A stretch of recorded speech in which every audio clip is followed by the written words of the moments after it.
एक कुत्ता जो कि 1 मिनट में 27 से 28 सांसें लेता है, वह 10 से 12 साल तक जीता है।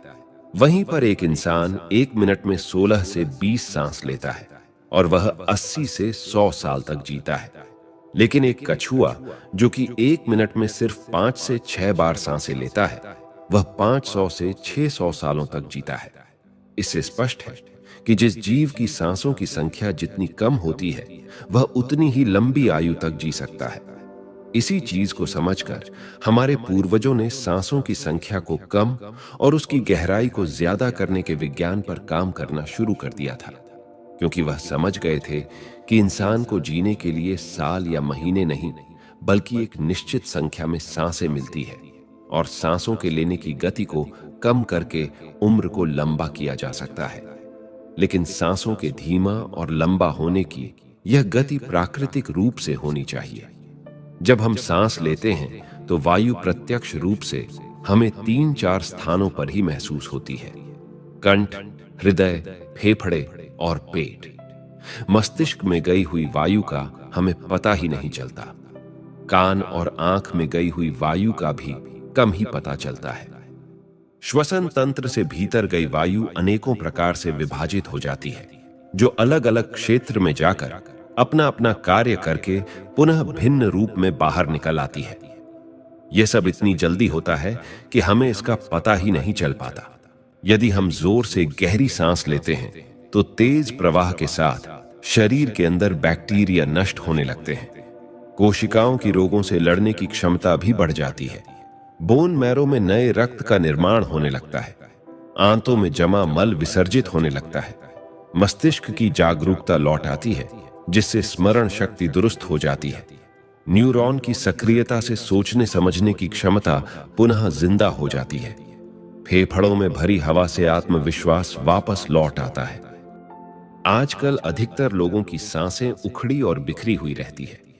लोगों को यह पता ही नहीं चलता कि उनकी सांसें किस प्रकार चल रही है। जब क्रोध का भाव उठता है तो सांस बदल जाती है। वहीं पर काम वासना का भाव उठता है, तब भी सांस बदल जाती है।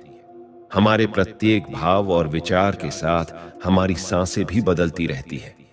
इसके साथ हमारे खान पान और रहन सहन से भी यह बदलती रहती है। असल में हमारी सांसों का हमारे मन की स्थिति और हमारी शारीरिक अवस्था से सीधा संबंध होता है। पूरा योग विज्ञान ही सांसों को सही तरीके से लेने पर टिका हुआ है। तो अगर हम सिर्फ अपनी सांसों को सही तरीके से लेना सीख जाते हैं तो हमारा जीवन जादू की तरह बदल जाएगा। आज प्राचीन यौगिक कहानी के माध्यम से हम सांसों को सही तरीके से लेने का तरीका और सांसों के जादुई रहस्य के बारे में विस्तार से जानेंगे। बहुत समय पहले की बात है। एक ऋषि अपने आश्रम में छात्रों को योग, ध्यान और प्राणायाम की शिक्षाएं दिया करते थे। ऋषि खुद भी एक योगी थे। उन्होंने अपने कई वर्ष हिमालय की गुफा में साधना करते हुए बिताए थे, जहां पर उन्होंने बहुत से सूक्ष्म मानवीय आयामों को गहराई से समझा था। और अब वह अपने इसी अनुभव और ज्ञान को शिष्यों के माध्यम से जन समूह तक पहुंचाना चाहते थे। एक दिन रात्रि के भोजन के पश्चात उनके आश्रम का सबसे बुद्धिमान और होनहार छात्र उनके पास आता है। छात्र के चेहरे को देखकर गुरु समझ गए कि उसके मन में कुछ प्रश्न उठ रहे हैं। गुरु के नजदीक पहुंचते ही छात्र ने उन्हें प्रणाम किया और कहा, गुरुदेव, मैं आपसे कुछ प्रश्न पूछना चाहता हूं। गुरु ने मुस्कुराते हुए कहा, मुझे मालूम है, पूछो, क्या प्रश्न है तुम्हारे? छात्र ने कहा, आप अक्सर कहते हैं योग, ध्यान और प्राणायाम का मूल आधार हमारी सांसें होती है और अपनी सांसों पर नियंत्रण पाते ही हम अपने मन और विचारों पर भी नियंत्रण पा लेते हैं। इसलिए आज मैं आपसे सांसों के रहस्य और उसके यौगिक विज्ञान के बारे में विस्तार से जानने आया हूं। यह सुनकर गुरु ने एक हल्की मुस्कान दी और फिर कहना शुरू किया। गुरु कहते हैं, जैसा हमारा मन होता है, हमारी सांसों की गति भी वैसी ही हो जाती है, या फिर जैसी हमारी सांसें होंगी वैसी ही हमारी मनोदशा हो जाएगी। यानी सब कुछ हमारी सांसों से जुड़ा हुआ है। जो हमारे भीतर घटता है वह भी, और जो हमारे बाहर घटता है वह भी। जीवन में घटने वाली हर एक घटना हमारी सांसों से गहरा संबंध रखती है। मतलब कि अपनी सांसों की गति पर नियंत्रण करके अपने मन और विचारों पर नियंत्रण कर सकते हैं। अगर तुम किसी सच्चे योगी या साधक को ध्यान से देखो तो तुम्हें उसके चेहरे पर एक गजब का ठहराव दिखेगा। एक सच्चा योगी बुरी से बुरी परिस्थिति में भी खुद को स्थिर और शांत रख सकता है। एक योगी अपनी भावनाओं को नहीं दबाता, बल्कि वह अपनी सांसों पर नियंत्रण हासिल करता है, और सांसों को नियंत्रित करते ही वह अपने मन पर भी नियंत्रण पा लेता है। जिस आदमी का मन उसके नियंत्रण में होता है, उसके पास उसकी सभी समस्याओं का समाधान होता है। गुरु ने छात्र की तरफ इशारा करते हुए कहा, तुमने कुछ योगियों के बारे में सुना होगा कि वह 150, 200 या फिर 300 सालों तक भी जीवन जीते थे। तो आखिर वह इतने लंबे समय तक खुद को जीवित कैसे रख पाते थे? असल में उनका नियंत्रण अपनी सांसों पर होता था, जिसे प्राण ऊर्जा भी कहते हैं। ऊर्जा हमारे चारों तरफ है। इसे कितनी मात्रा में लेना और छोड़ना है, यह एक योगी अच्छी तरह से जानता है, और वह इस काम पर बहुत हद तक महारत हासिल कर लेता है। इसीलिए वह इस प्राण ऊर्जा का उपयोग अपनी जरूरत के हिसाब से कर सकता है और खुद को दीर्घायु बना सकता है। अगर तुम अपने शरीर को स्वस्थ रखना चाहते हो, सामान्य से अधिक क्षमता चाहते हो, तेज बुद्धि चाहते हो, तो तुम्हें अपनी सांसों को समझना होगा, उन्हें नियंत्रित करना होगा, और उन्हें नियंत्रित करते ही तुम्हारे जीवन में सब कुछ व्यवस्थित हो जाएगा। असल में डर, चिंता और परेशानी जैसी कोई चीज होती नहीं है। सिर्फ हमारे मन और भावनाओं की उपज है, और हमारे मन में भावनाओं को केवल एक ही चीज नियंत्रित कर सकती है, और वह है हमारी सांसें। हमारे अंदर का क्रोध, चिंता, जलन, अहंकार, बदला लेने की भावना, ये सभी हमारी सांसों के हिसाब से ही चलता है। अगर हमारी सांसों पर हमारा नियंत्रण हो तो ये सभी विकार हमारे नियंत्रण में होते हैं। सांस हमारे शरीर और हमारे मन के बीच पुल का काम करती है। अगर हमें अपने मन तक पहुंचना है और उसके विकारों को समझकर उनको दूर करना है, तो हमें अपने सांसों के पुल पर चलना होगा, और हमें अपनी सांसों के जरिए अपने मन तक पहुंचना होगा, क्योंकि यही एकमात्र रास्ता है अपने मन को समझने का। अगर तुमने कभी किसी बच्चे को सोता हुआ देखा हो तो अनुभव किया होगा कि जब वह बच्चा सांस अंदर लेता है तो उसका पेट फूलता है, और जब सांस छोड़ता है तो पेट पिचक जाता है। यानी बच्चा अपने पेट के नीचे नाभि से सांस लेता है, जो कि सांस लेने का सबसे प्राकृतिक और सही तरीका है। अपनी गहरी और लंबी सांस की वजह से बच्चे का मन उत्साहित और हल्का रहता है, और उसका शरीर ज्यादा प्राकृतिक तरीके से काम करता है। तुमने देखा होगा, बच्चा अपने मन में किसी बात को ज्यादा लंबे समय तक नहीं रखता, और ना ही वह किसी से ज्यादा लंबे समय तक गुस्सा रहता है। अगर उसे किसी गलती पर डांट या मार दिया जाए तो वह कुछ समय बाद उसे भी भूलकर अपने खेल में मग्न हो जाता है। बच्चा इतना सरल इसीलिए हो पाता है क्योंकि उसकी सांसें प्राकृतिक रूप से चलती है। यानी नाभि से बच्चे के शरीर को विकास चाहिए। विकास के लिए ज्यादा ऊर्जा, और ज्यादा ऊर्जा के लिए ज्यादा लंबी सांसें चाहिए। इसीलिए प्रकृति ने उसे ज्यादा लंबी सांसें दी है। हालांकि ये लंबी सांसें हर मनुष्य को दी है, लेकिन इंसान ने अपने जीवन में कुछ अप्राकृतिक परिवर्तन कर अपनी सांसों को छोटा कर लिया है। वह पेट की बजाय अपने सीने से सांसों को लेता है। हम जितनी छोटी सांस लेंगे उतनी चिंता और बकवास से भरे रहेंगे। हमारी सांसें जितनी लंबी और गहरी होंगी, हम उतने ही खुश और शांत रहेंगे। गुरुजी ने आगे कहा कि एक आदमी 1 मिनट में 14 से 15 बार सांसें लेता है। सांस का सीधा संबंध हमारी मन की स्थिति और हमारे शारीरिक कंपन से है। अगर 1 मिनट में ली जाने वाली सांसों की संख्या 10 से नीचे आ जाए तो हम अपने आसपास होने वाले कई कंपनों को समझना शुरू कर देंगे। यानी जानवरों की आवाजें हमारे लिए स्पष्ट हो जाएगी। तुमने सुना होगा कि शेर और बाघ जैसे खूंखार जानवर भी कुछ योगियों के सामने आते ही पालतू बिल्ली की तरह व्यवहार करने लगते हैं।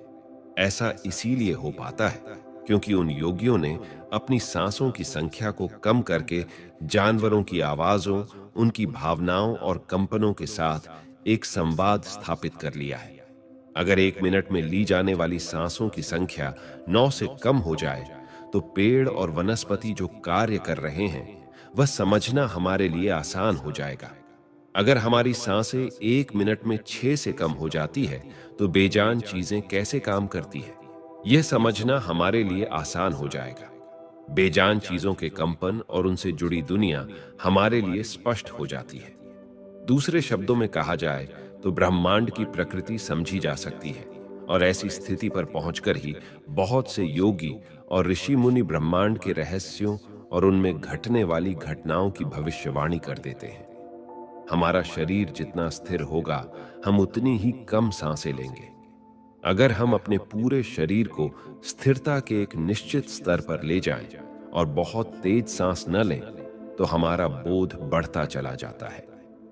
मित्रों, योग विज्ञान के अनुसार एक साधक अपनी सांसों पर नियंत्रण करके ऐसी बहुत सी चीजें कर सकता है जो साधारण इंसान के जीवन से परे है।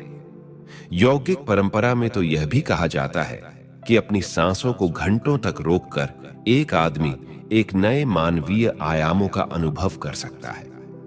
ऐसी बहुत सी बीमारियां जो जानलेवा हो सकती हैं या जिनका कोई इलाज नहीं है, उन्हें केवल अपने मन और दिमाग पर नियंत्रण रखकर ठीक किया जा सकता है। अपनी सांसों पर नियंत्रण करके व्यक्ति एक ऐसी मानसिक स्थिति तक पहुंच सकता है जहां जीवन में आने वाले उतार चढ़ाव उसे परेशान नहीं कर सकेंगे। कुछ लोगों को यह सब बातें कहानी लग सकती है, क्योंकि आम तौर पर लोग ऐसा नहीं करते हैं और कोई भी चीज जिस पर उन्हें यकीन नहीं होता, उसे अंधविश्वास कहकर नकार दिया जाता है। लेकिन पुरानी यौगिक परंपराओं का पालन करने वाले लोग ऐसी बातों का दावा करते हैं। उन्हीं लोगों में से एक है स्वामी रामा। स्वामी रामा हिमालय की गुफाओं में रहा करते थे। उन्होंने बचपन से ही योग की प्रणालियों का अभ्यास शुरू कर दिया था। 1970 में स्वामी रामा एक अमेरिकन रिसर्च लेबोरेटरी में गए। जब उन्होंने अपनी सांसों पर नियंत्रण करके अपने दिमाग और मन पर जब चाहे जितने समय के लिए अपनी सांस, ब्रेन वेव्स, हृदय की धड़कन और शरीर में बहने वाले खून को रोक दिया, तब लेबोरेटरी में मौजूद डॉक्टर्स ने स्वामी रामा के शरीर पर रिसर्च की और उन्हें मृत घोषित कर दिया। लेकिन इस अवस्था में भी स्वामी रामा सब कुछ महसूस कर सकते थे। यह देखकर वहां मौजूद रिसर्चर्स की टीम दंग रह गई थी। साथ ही स्वामी रामा अपने शरीर में अपनी मर्जी से ट्यूमर की ग्रोथ को घटा और बढ़ा भी सकते थे। रिसर्चर्स की जिस टीम को हिमालयन योगियों के सारे दावे अंधविश्वास और पाखंड से भरे लगते थे, वह अचानक से उन्हें इनर साइंस प्रतीत होने लगे थे। एक भीतरी विज्ञान जो साधारण मनुष्य की कल्पना से भी परे है। सांसों को ध्यानपूर्वक लेना यह एक प्राचीन यौगिक टेक्निक है। एक योगी जब अपनी सांसों पर नियंत्रण हासिल कर लेता है, वह जब चाहे तब अपनी सांसों को रोक सकता है। स्वामी रामा के अनुसार अगर आप अपनी सांसों को समझ गए, तो आपके शरीर में होने वाली वो बीमारियां जिनका इलाज आज मेडिकल साइंस के पास भी नहीं है, सांसों के माध्यम से उन्हें भी ठीक किया जा सकता है। श्वास के गूढ़ रहस्यों को समझाने के लिए बाद में स्वामी रामा ने अपने कुछ साथियों के साथ मिलकर एक किताब लिखी है जिसका नाम है साइंस ऑफ ब्रीथ। गुरु ने आगे कहा, जब सांस विचलित होती है तो मन भी अस्थिर हो जाता है, लेकिन जब सांसें शांत होती है तो मन स्थिर हो जाता है और योगी दीर्घायु हो जाता है। इसीलिए हमें अपने स्वास्थ्य पर नियंत्रण करना सीखना चाहिए। गुरु ने शिष्य की आंखों में देखते हुए कहा, तुम्हें क्या लगता है, क्या तुम जितनी लंबी सांस अंदर लेते हो उतनी ही लंबी सांस बाहर भी निकालते हो? नहीं, सामान्य स्थिति में हम जो सांस अंदर लेते हैं उसकी लंबाई 10 अंगुल होती है और सांस बाहर निकालते समय इसकी लंबाई 12 अंगुल हो जाती है। यहां 1 अंगुल का मतलब 1 अंगुली मोटाई से है। हमारी रोजमर्रा की जिंदगी में कुछ काम ऐसे होते हैं जिन्हें करते समय जितनी लंबी सांस अंदर जाती है उससे कई गुना ज्यादा लंबी सांस बाहर निकल जाती है। भोजन करते समय बाहर निकलने वाली सांसों की लंबाई 16 से 17 अंगुल होती है। तेज चलते समय सांसों लंबाई 22 से 24 अंगुल हो जाती है। दौड़ते समय निकलने वाली सांसों की लंबाई 45 से 50 अंगुल तक पहुंच जाती है। संभोग करते समय 50 से 60 अंगुल तक पहुंच जाती है। सोते समय नींद में बाहर निकलने वाली सांसों की लंबाई 60 से 70 अंगुल तक पहुंच जाती है। इसलिए हमारे शास्त्रों में काम और क्रोध पर नियंत्रण रखने की बात कही गई है, क्योंकि ये हमारी प्राण शक्ति को क्षीण कर देती है। श्वास को इंसान की प्राण शक्ति भी कहा जाता है। जब 1-2 वर्षीय व्यक्ति से उसकी लंबी उम्र का राज्य पूछा गया तो उसने 2 ही चीजें बताई। पहला, नाभि तक भरकर पूरी सांस ले, और दूसरा, रीढ़ की हड्डी को हमेशा सीधा रखें। साधारण सी लगने वाली ये दोनों बातें योग और प्राणायाम की दृष्टि से बहुत महत्वपूर्ण है। असल में शरीर के अंदर जाने वाली सांस की लंबाई कम और बाहर निकलने वाली सांस की लंबाई ज्यादा होती है। यदि किसी तरीके से बाहर निकलने वाली प्राणवायु की लंबाई को कम कर दिया जाए तो लंबी उम्र को प्राप्त किया जा सकता है। स्वर शास्त्र के अनुसार यदि बाहर निकलने वाली प्राणवायु की लंबाई 1 अंगुल कम हो जाए तो व्यक्ति निष्काम हो जाता है, यानी उसके अंदर काम वासना खत्म होने लगती है। 2 अंगुल कम होने से आनंद की प्राप्ति होती है। 3 अंगुल कम होने से लेखन शक्ति बढ़ती है। 4 अंगुल कम होने से वाक सिद्धि प्राप्त हो जाती है। 5 अंगुल कम होने से आदमी को दूरदृष्टि प्राप्त होती है। 6 से 7 अंगुल कम होने से साधक के अंदर अति तीव्र गति से चलने की शक्ति आ जाती है, जिससे वह कुछ ही पलों में एक स्थान से दूसरे स्थान पर पहुंच सकता है। 8 अंगुल कम होने से साधक को 8 सिद्धियां प्राप्त हो जाती हैं। पवन पुत्र हनुमान को 8 सिद्धि नवनीत के दाता इसीलिए कहा जाता है, क्योंकि उन्होंने 8 सिद्धियों को प्राप्त कर रखा है। ये 8 सिद्धियां हर इंसान में होती है, बस जरूरत है तो इन्हें जागृत करने की। बाहर निकलने वाली सांसों की लंबाई 12 अंगुल कम होने पर योगी को इच्छा मृत्यु प्राप्त हो जाती है। फिर वह जब चाहे तब तक खुद को जीवित रख सकता है, लेकिन ये सोई हुई शक्तियां केवल तभी जागृत होंगी जब मन में इन्हें जागृत करने की अभिलाषा होगी। क्योंकि मन का स्थूल रूप श्वास है, यानी सांस है, इसीलिए सबसे पहले सांसों पर नियंत्रण करना होता है, तभी मनुष्य को सारी शक्तियां प्राप्त होती हैं। इसलिए नाड़ी विज्ञान में भी कहा गया है कि जो व्यक्ति रात में इड़ा नाड़ी और दिन में पिंगला नाड़ी को रोकने में सफल होता है, वही असल में सच्चा योगी होता है।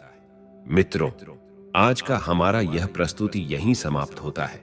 यह प्रस्तुति आपको कैसी लगी कमेंट्स में जरूर बताएगा, और अगर आप हमारे चैनल पर नए हैं तो हमारा सात्विक चैनल को सब्सक्राइब करना ना भूलिएगा। तो मिलते हैं अगली वीडियो में, तब तक अपना ख्याल रखें। धन्यवाद।